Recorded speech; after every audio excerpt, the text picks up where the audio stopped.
Channel को like करें, share करें, सब्सक्राइब करें। चलिए कहानी का आनंद लेते हैं। मेरी शादी को 5 साल हो चुके हैं। मेरे ससुराल ने मुझे कुछ खास पसंद नहीं करते। मैं भी बहुत ज़्यादा कोशिश नहीं करती हूँ खुद को अच्छी बहू साबित करने के लिए, क्योंकि मुझे बहुत ज़्यादा चापलूसी करनी नहीं आती। मैं सिर्फ अपने काम से काम रखती हूँ, क्योंकि मैंने देख लिया कि अगर मैं कभी कुछ भी राय मशवरा देती हूँ, तो वह तो मेरे ससुराल में ठीक-ठाक उसका उल्टा किया जाता है। इसलिए मैं अपने काम करके अपने कमरे में ही रहती हूँ। किसी से ज़्यादा बोलती नहीं, क्योंकि मुझे पता है कुछ बोलूँगी तो प्रति उत्तर मिलेगा और फिर फालतू का कलह होगा। इससे अच्छा चुप रहना ही बेहतर है। जिसका घर है वह जाने। मैं अपने फर्ज बस निभा रही हूँ। खैर, मेरे देवर के लिए एक लड़की का रिश्ता आया, जो कि उन लोगों को बहुत पसंद है। मेरे पति को लड़की की फोटो और डिटेल बताई और दिखाई गई। मुझे कोई बात नहीं बताई गई, ना ही मैंने कोई इंटरेस्ट दिखाया। बाद में मेरे पति ने मुझे लड़की की डिटेल्स बताई और मोबाइल में उसकी फोटो भी दिखाई, जो कि मेरे ससुर जी ने मेरे पति को भेजी थी। मैं लड़की को पहचानती थी शादी से काफी पहले, जब मैं मेरे मम्मी पापा के साथ में एक किराए के घर में रहती थी। वहां पर उस लड़की का भी घर था। फिर हम लोग अपने मकान में शिफ्ट हो गए थे, लेकिन पुराने मोहल्ले के कुछ पड़ोसियों से फोन के जरिए संपर्क बना हुआ था। 2-3 साल पहले मम्मी ने मुझे बताया कि वह लड़की गर्भवती थी और उसका ऑपरेशन कराया गया, और यह बात लगभग कंफर्म थी। मैंने यह बात अपने पति को बताई तो उन्होंने बोला, अरे किसी के बोलने का क्या भरोसा, जरूरी नहीं है ऐसा कुछ हो। लोग बदनाम करने के लिए झूठी कहानी भी गढ़ते हैं। मैंने भी बोल दिया, हाँ हो सकता है, क्योंकि हमने भी तो किसी के मुंह से भी यह बात सुनी है। और वैसे भी मैं आपके घर के मामले में क्यों बोलूं, आपके मम्मी पापा जाने। अगर मैं कुछ बोलूंगी तो वह लोग तो उसका उल्टा ही सोचेंगे, तो मुझे क्या, जो हो रहा है होने दीजिए। मेरे पति ने भी बोला, तुम चिंता मत करो, मम्मी पापा अपनी पसंद से अपनी बहू ला रहे हैं, तुम्हारी कोई जिम्मेदारी नहीं है।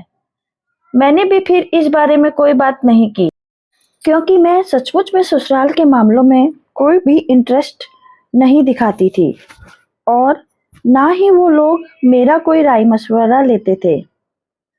बाद में मैंने फोन कर अपनी मम्मी से इस बारे में बात की, तो मेरी मम्मी ने कहा, हाँ ठीक है, हो सकता है किसी ने झूठ ही बोला हो, तू रहने दे, कुछ भी बोलने की जरूरत नहीं है, क्योंकि हमने भी तो किसी के मुंह से ही यह बात सुनी थी। हो सकता है बात गलत हो। इसके बाद मेरे देवर और उस लड़की की शादी फाइनल हो गई, और कुछ महीने के बाद उन दोनों की शादी है। मैं लड़की देखने नहीं गई थी और ना ही मुझे बोला गया था। मेरे पति गए थे, इसलिए लड़की का घर वालों को शायद नहीं पता था कि उनकी बड़ी बहू कौन है। यह हो सकता है पता भी हो। अब देवर के शादी की तारीख नजदीक आ गई और 1 महीने के बाद उनकी शादी है।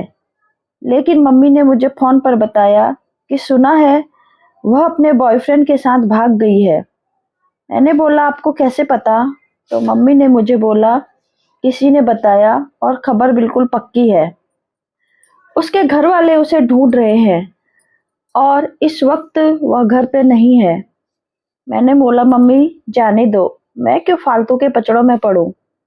मुझे पता है मेरी बात ससुराल में कोई नहीं मानेगा, जो हो रहा है होने दो।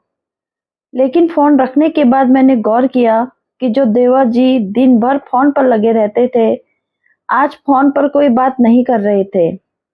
बात को कंफर्म करने के लिए मैंने अपने देवर से मजाक मजाक में बोला, क्या बात है, कुछ दिनों में शादी हो जाएगी, आजकल आप होने वाली देवरानी से बात नहीं करते? तो देवर ने बोला, हाँ। उसकी मम्मी ने उसका फोन उठाया था और उन्होंने ही बताया कि उसके दांत में दर्द है, इसलिए उसे ज्यादा बोलने का मन नहीं कर रहा है और बुखार भी हो रहा है, इसलिए मेरी बात नहीं हो पा रही है। मैंने बोला, अच्छा। लेकिन अब मेरे मन में भी यह लगने लगा था कि खबर तो पक्की है, लड़की घर पर नहीं है। थोड़ी देर के बाद मम्मी ने दोबारा फोन किया और बोला उसे अभी खोज कर उसके पापा और भाई पकड़ कर लाए हैं। किसी लड़के के साथ दिल्ली में थी और यह बात मोहल्ले में कई लोगों को पता है। तुम्हारे सास ससुर को बता दो, ऐसी लड़की को क्यों घर की बहू बनाना। मैंने अपने पति को इस बारे में बताया तो उन्होंने अपने मम्मी पापा से इस बारे में बात की तो उन्होंने बोल दिया तेरी बीवी जलती है मेरे होने वाली छोटी बहू से, इसलिए अभी से उसे बदनाम कर रही है। मेरी सासू माँ ने बोला अभी थोड़ी देर पहले तो मैंने लड़की से फोन पर बात की है, मुझे पता था ऐसा ही कुछ होने वाला है, इसलिए मैं कुछ भी नहीं बोलना चाहती थी। अभी शादी नहीं हुई है, बहुत रास्ते हैं। अगर शादी के बाद लड़की ने फिर गलत काम किया तो कोई रास्ता नहीं बचेगा।